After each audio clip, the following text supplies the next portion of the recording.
A month removed from their blowout loss to Bettendorf, the North Scott Lancers cracked down defensively in Tuesday's Class 4A sub-state final.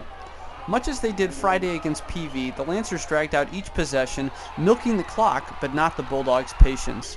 Despite turnover and free throw issues in the fourth quarter, Bettendorf prevailed 37-29 and heads to state for the second time in 3 years. Even with a lack of possessions, Bettendorf made the most of its chances, hitting 10 of its 20 shots from the field. But things weren't easy.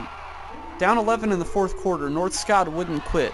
The Lancers used an 11-3 run to pull within one score, and Aaron Huber had a three-point attempt with a minute to go that just missed the mark. Still, Bettendorf couldn't calm down until the final buzzer.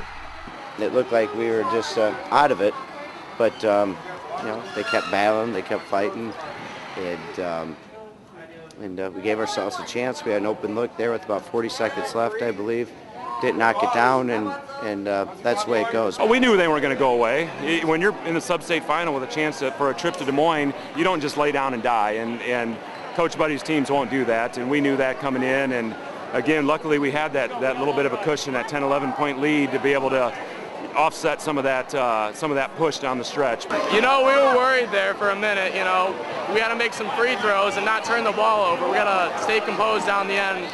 There at the end, it was a scare, put a scare at all of us, but we kept our composure. We did what we had to do. We made our free throws and we got it done.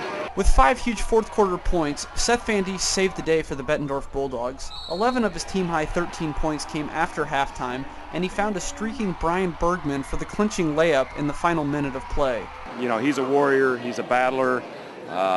He's been the real key for us, obviously, all year.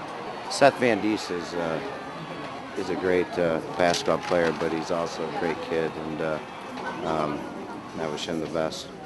But I'm also glad that he's a senior.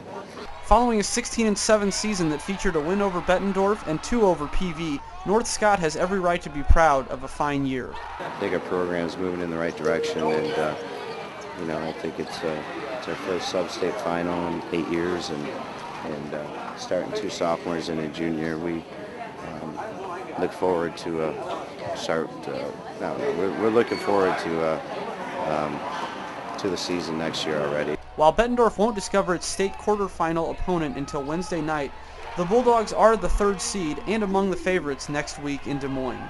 But the road ahead will be a tough one. Everybody's just got to step up, keep stepping up. Everybody's got to keep making shots, keep playing defense. We'll be all right. Kevin's got them playing very well, and I think if their guards hit shots, next week, there's a chance they could play a couple games up there or even win it all. When we go down to the state tournaments, our defensive intensity coming out of this league, this is like the Big Ten of high school basketball. Teams really get after each other here and guard and go to the boards tough and screen hard and all that. And I think defensively, we're usually very well prepared when we get down to the state tournament. Our defense has stepped up so much more, and our offense is just in an unbelievable flow right now.